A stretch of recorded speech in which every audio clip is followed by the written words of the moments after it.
Football and politics shouldn't mix. It's an argument that we hear a lot, some of us have even made videos about it, but in reality, no one actually believes it.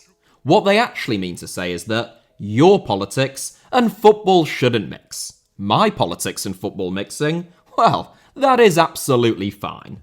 My favourite example of this blatant hypocrisy is Nigel Farage, of course it is, who during the Euros last year made an entire YouTube video entitled "Keep Politics Out of Football," which he then shared on Twitter, and then the very next day, he was tweeting congratulating Sports Minister Oliver Dowden, a literal politician, for intervening in the case of cricketer Ollie Robinson getting suspended by the ECB for historic racist and sexist tweets.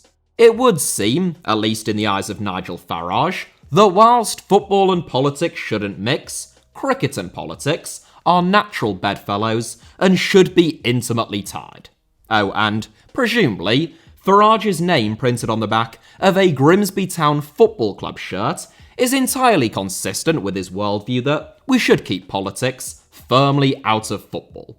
When you pull anyone up on this obvious double standard, the response tends to be, well, that's because that isn't politics, in reference to something like showing solidarity with the people of Ukraine, whereas showing solidarity with almost any other immiserated or displaced people in any other war-torn part of the world, well, you naive thing, that is a bit more complicated and is almost always deeply political. The same goes for honouring the death of a head of state, a role which, by its very nature, regardless of supposed ceremonial function, cannot be apolitical, or commemorating the contribution of all British and Commonwealth servicemen and women since World War I, because, famously, all forms of conflict involving Britain ceased to be political in 1914.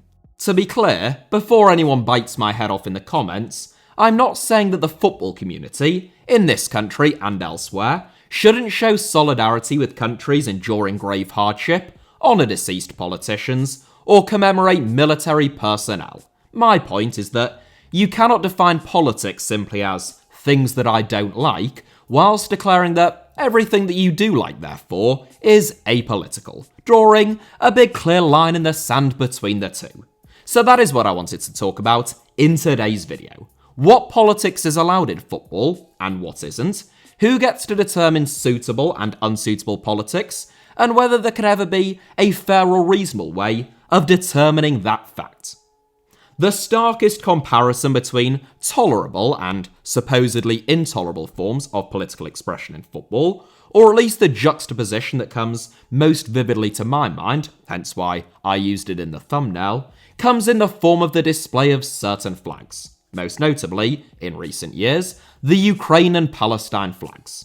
Displays of solidarity with the people of Palestine have been a semi-regular occurrence within European football for a number of years. In Scotland, where Celtic fans have often displayed the Palestine flag before European games. In France, where PSG ultras sought to do likewise ahead of a game against Israeli opposition Maccabi Haifa. In Ireland, where Ireland fans staged a protest with the Palestine flag taking centre stage for an under-21 game against Israel, and indeed in England, where Dale Vince, the chairman and owner of League One side Forest Green Rovers, flew the Palestinian flag at one of the club's home matches. By far the most high-profile displays of the Palestine flag, at least in English football, came just 3 days apart though, in May 2021. It started with the FA Cup final, in which Wesley Fofana and Hamza Chowdhury celebrated with a Palestine flag, after Leicester City beat Chelsea 1-0 to win the cup, and just 3 days later, in Manchester United's final home game of the season, Paul Pogba and Amad Diallo jointly held up a Palestine flag as they did their lap of honour around Old Trafford. The timing of both incidents, and this one, was not coincidental, occurring during 2 weeks of extremely heightened violence in the region, which began with Israeli police storming the Al-Aqsa Mosque compound in Jerusalem on May 7th, and ended with a ceasefire on May 21st, by which stage 13 Israelis and 256 Palestinians had already been killed, in addition to the thousands of people who were injured and the tens of thousands of Palestinians who were forcibly displaced.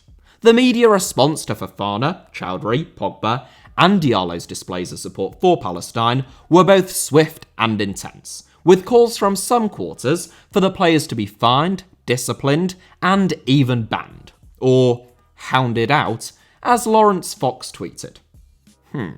Yeah. The vociferousness of those responses was in some ways inevitable, given that this wasn't just a pocket of supporters at an obscure under-21 match or a flag at a League One game. This was the FA Cup final, the biggest knockout game and historically the biggest match in English football full stop, and then two players from Manchester United, the biggest club in English, if not all of world football, including Paul Pogba no less, one of the most famous footballers on the planet. The backlash was also not without precedent. Celtic have been fined previously by UEFA for their display of the Palestinian flag in the Champions League, and the club themselves have previously taken down flags that have been displayed by supporters. PSG banned the flags of countries not represented by PSG from being displayed at the Parc des Princes after they caught wind of their ultras' plans to fly the Palestine flag against Israeli opposition, and Dale Vince, the Forest Green Rovers owner, even received an open letter from an organisation called UK Lawyers for Israel claiming that the club had, quote, breached the rules of football. Now, contrast that with the response, within both the media and from football's authorities, to the display of the Ukrainian flag, which became fairly widespread following Russia's invasion earlier this year. It wasn't, and indeed isn't just the case, that there was zero backlash, at least within mainstream media, unless you count RT as being mainstream media, and let's be honest, no one does, to fans and players displaying the Ukrainian flag. Football's authorities also formally decided to show very prominent displays of solidarity with Ukraine. The Premier League issued a statement which said, "The Premier League and our clubs wholeheartedly reject Russia's actions and will be showing support for the people of Ukraine at all matches this weekend." End quote. With clubs uniting behind a banner which read, "Football stands together," with the Ukraine flag on display in the crowd, on the big screen, and even in specially released captain's armbands. To reiterate the point that I made earlier on, I am not passing judgment on the rights or wrongs of chastising the displaying of the Palestinian flag or of welcoming and incorporating the Ukrainian flag into your company branding. Albeit, admittedly, there is certainly something jarring about a show of solidarity in partnership with a cryptocurrency gambling and casino company, nor in fact am I even attempting to draw a direct parallel between the situations and circumstances in Palestine and in Ukraine. That would take much too long, it would totally derail the video, and it would entirely miss the point, which is that, clearly, as far as a lot of people are concerned, including those with the loudest voices, within the media and those who call the shots in football, one is good, perfectly permissible, and is actually to be actively encouraged, whilst the other is deeply political, controversial, and risks bringing the game into disrepute. What's more, these things clearly are not universal.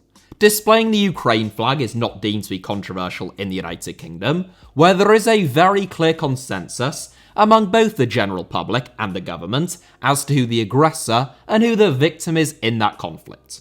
The response to that same gesture would most likely be very different in Belarus, for example, where polling suggests that a majority of people either support Russia's actions or adopt a position of complete neutrality. There is one solution that a number of columnists suggested in light of Pogba and co.'s brandishing of the Palestinian flag, and that is to ban all political protests in football. Oliver Brown authored a column in The Telegraph in which he argued that the FA, and presumably football's other governing bodies as well therefore, must either ban all political protests or none at all. Except, Oliver, that isn't quite the killer solution or silver bullet that it might initially seem. For a start, how do you define a political protest? And this isn't mere semantics. Surely, there is a legitimate argument to be had that simply holding up a national flag at the end of a football match is not a political protest. It is not uncommon, for example, for footballers playing in a foreign league to display the flag of their homeland when doing a lap of honour at the end of a season or after winning a cup or title. Here is a photograph of David Beckham doing just that during his time at Real Madrid. Is that a political protest? And if not, then why not? This was in 2007, at a time when the United Kingdom had invaded both Afghanistan and Iraq, alongside the United States, as part of the so-called War on Terror, invasions which were, if nothing else, certainly both very controversial and extremely political. Yet, we wouldn't assume that Beckham was making a statement about that, or anything else in particular for that matter.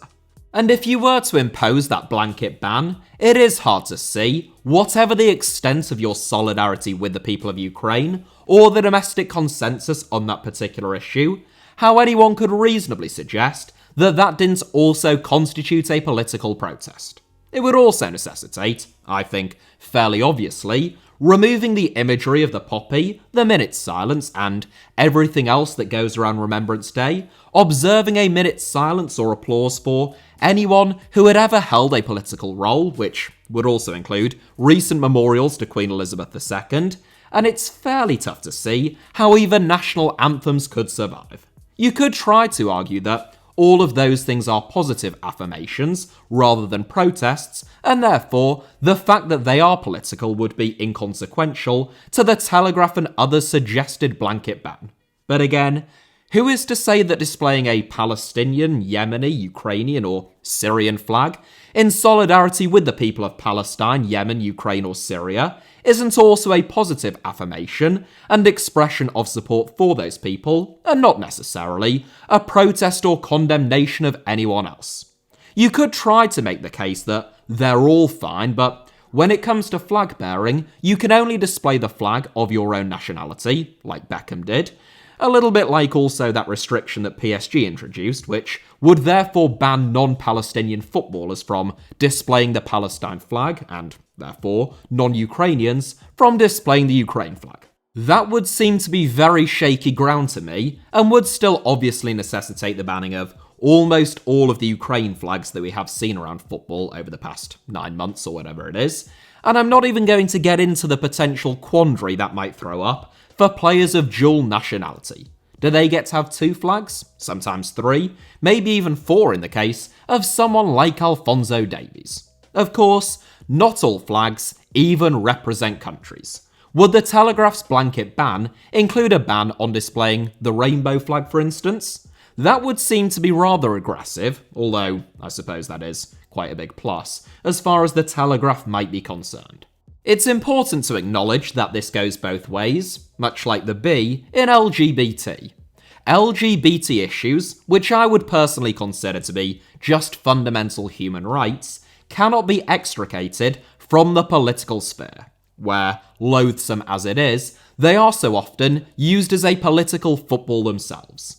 When LGBT people still face legal challenges that are not experienced by non-LGBT people, and most countries still have a significant contingent of anti-LGBT politicians, the UK included, it is impossible to argue that there isn't a political aspect to either pro or anti-LGBT imagery and messaging.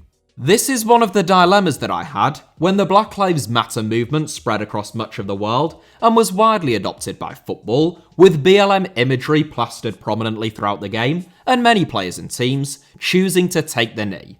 A majority of English football fans supported players taking the knee, polling illustrates that fact, but there was a significant minority of fans who took exception to it. Stoked largely by insidious sections of the media, I think, a lot of people were led to believe that in taking the knee and declaring that Black Lives Matter, footballers were adopting the policy prescription or supposed aims of one specific sect of the Black Lives Matter organisation, with some rather spurious claims made about even what their aims were. This led to some people believing, genuinely, that footballers who were taking the knee were not merely engaging in a gesture of anti-racism, given the prevalence of racism that still exists within the game, let alone outside of the sport, but that they were in fact engaging in active support and advocating support for Karl Marx and Friedrich Engels' 1848 pamphlet, the Communist Manifesto, abolishing the police and destroying the model of Western family structures. As you might be able to tell from my tone, I don't happen to believe that John Stones was hell-bent on destroying Western family structures, nor do I suspect, given how busy he's probably been with all of his football and stuff, that Jack Grealish has even read the Communist Manifesto, let alone dipped into Das Kapital, which, I can tell you, is not a particularly quick or easy read. Nonetheless, the retort, including by Gareth Southgate and the England players themselves, that declaring that Black Lives Matter and taking the knee was a gesture solely of anti-racism on their part and was entirely apolitical, whilst I do have no doubt that that was their intention, well, that doesn't really stack up either. As much as I wish that it weren't the case, race is very clearly a politicised issue in the United Kingdom and elsewhere.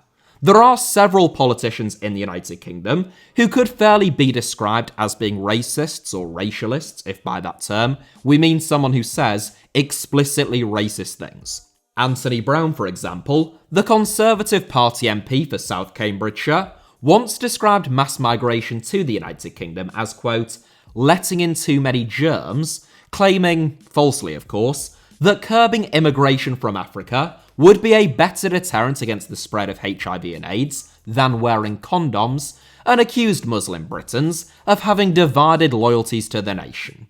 This isn't just rhetoric that we're talking about either. The hostile environment, a phrase which was first used by Labour Immigration Minister Liam Byrne and was adopted as official policy under the Conservative Liberal Democrat coalition government under Home Secretary and future Prime Minister Theresa May in 2012, resulted in the Windrush scandal, which saw 83 black and brown people wrongly deported from the United Kingdom, 24 of whom died before the scandal was exposed, meaning that they never returned to the UK, and 14 of whom were wrongly deported to the Caribbean and still haven't yet been traced.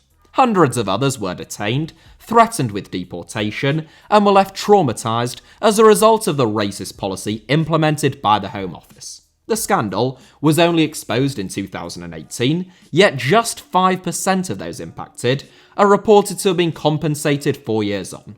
It would be foolish, therefore, for anti-racists in the UK or anywhere else to pretend that the campaign for racial justice can be depoliticised, even if it isn't political in the same sense that anti-racists make out, and what being an anti-racist makes you, well, I'll let you all make up your own minds on that one.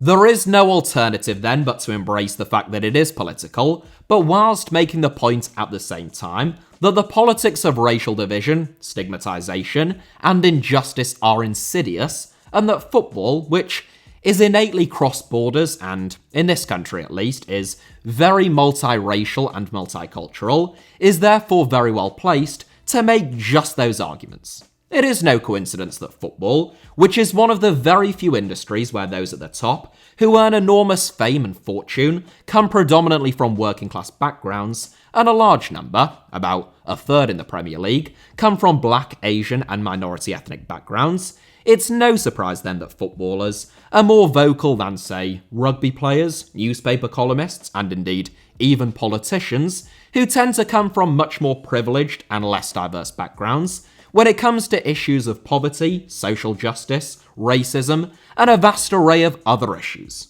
You cannot depoliticise football. It is both practically and indeed quite literally impossible, given that political decisions dictate so much of what happens in the game. From safe standing and regulation around ownership, to council and grassroots funding, both of the major political parties in the United Kingdom talked at length and made a series of pledges around football in their most recent manifestos at the 2019 general election. Lee Anderson, the Conservative Party MP for Ashfield in Nottinghamshire, former Labour councillor and proponent of far-right conspiracy theories, announced during last summer's Euros that he wouldn't be supporting England or even watching any of their games because they were taking the knee in support of, and I quote, undermining our way of life. When you have become such a staunch nationalist and patriot that you find yourself no longer supporting literally your own national team, it might be worth assessing whether you took a wrong step at some stage. Not that Lee is particularly renowned for being the most intellectually rigorous. That is certainly something, in all fairness, which he could never be accused of. The reality, of course, is that there is nothing that politicians like Lee wouldn't politicise through the very specific lens of culture war politics. So if banning anything political from football is impossible, and I think we can safely say that we have established that fact, that leaves us with Oliver's other suggestion in the Telegraph, and the suggestion of many others, which is that we just give the green light to everything instead. So, Ukraine flags, knock yourself out. Palestine flags, go right ahead. Poppies, great. Protests against China's treatment of Uyghur Muslims, the UK's Rwanda plan, and ecological and climate breakdown, yes, yes, yes. Yes to all. That will mean some politicisation that you like, and some that you don't like, but at least we'll all be clear on the rules. There aren't any. Anything goes. It is a very tempting solution, until someone gets out an ISIS flag or a massive swastika, and suddenly, your laissez-faire silver bullet, one would imagine, would become rather controversial. Would you then also allow, presumably, for fans to Sieg Heil or for players to perform a Nazi salute as a goal celebration, just as Georgios Katidis did at AEK Athens in 2013? Katidis was banned from representing Greece for life at the time. He ended up getting released by AEK Athens at the end of that season, and now he plays in the third tier of Greek football at the age of 29. There is an argument, I suppose, that this stuff would be self-policed. Clubs probably wouldn't want openly neo-Nazi footballers or ISIS-supporting head coaches representing them. Probably wouldn't be the best for sponsorships just for a start, and therefore you would not require any intervention from authorities to curb the worst excesses of extremist or hateful ideology spilling over into the game. But given that we do already see this kind of stuff happening, admittedly infrequently, but still every now and then, with rules in place prohibiting them, it seems probable at least that they would get worse if no such rules existed. The reality is, therefore, that the dividing line when it comes to politics in football will always be contentious and imperfect. Unless you want to take an extremely hardline approach, prohibiting or allowing any and all forms of political expression in football, the former being literally impossible and the latter being a deeply problematic and unsustainable minefield, laden with controversy and scandals, we have to accept that there is going to be a big grey area, and it is unavoidable the debate will have to take place within that space. That is not to say that the status quo is either right or permanent, just because the current complexities and debates are inevitable. When it comes to politics in football, just as with politics in general, the goalposts are constantly shifting. As recently as 1998, within my lifetime and doubtless many of yours, 39% of people in Britain believed that sexual relations between two adults of the same sex was always wrong, and a majority of 61% felt that it was either always, mostly, or sometimes wrong, with just 23% holding the view that it was not wrong at all. At that time, therefore, a campaign even as inoffensive and symbolic as rainbow laces would have been considered overtly political and intolerable in football. Whilst homophobia certainly still exists in the United Kingdom, those attitudes have shifted enormously in a very short period of time. In the most recent polling in 2018, just 10% of respondents said that they felt gay and lesbian relationships were always wrong, compared to a large majority of 66% who said that they were not wrong at all. That is just one example of the goalpost shifting all the time, and it is no doubt possible that the most egregious inconsistencies and double standards that exist when it comes to the types of political interventions and activism that is deemed to be legitimate or, at the very least, tolerable in football can shift a great deal. Of course, they can also shift both ways. As politics becomes more progressive, regressive, conservative, or radical, the politics of football is likely to become more progressive, regressive, conservative, or radical as well, since football and politics exist in a symbiotic relationship. Just as political fluctuations and the consensus within the public sphere can shape football, so too can the activities of footballers and football fans permeate the wider political sphere. We see this state of flux is in almost constant motion.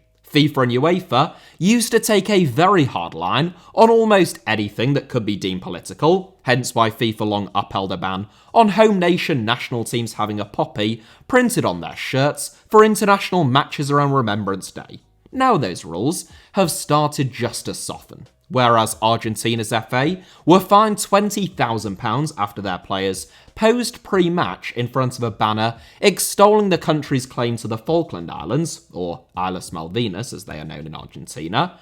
No action was taken against Norway or Germany for their pre-match protests against human rights abuses in Qatar, no doubt, in part at least because FIFA were fearful of escalating the situation and risking a potential snowball effect resulting even in possible boycotts, and also because the Streisand effect is pretty well documented by this stage, and any attempt by FIFA to silence criticism and scrutiny of Qatar ahead of the World Cup is likely to have the precise opposite effect. FIFA and UEFA have also literally banned Russia and Russian teams from competing in their competitions, taking what they claim to be a principled stance, even when, in reality again, it was just an attempt to avoid the headaches caused by teams refusing to fulfill fixtures against Russian opposition.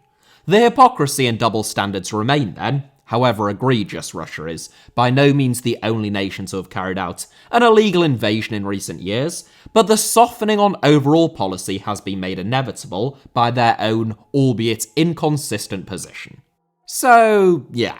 Football is political. That is a fact of life. And what politics is allowed in football? Well, that will be dictated by establishment forces, like the media and politicians, who have long been waging a war on what types of activism, dissent, and political expression are considered acceptable, but also by football fans and the public in general, who will get nowhere without acknowledging that war has been waged, and that arguments that some of us wish were settled or non-negotiable are in fact deeply political.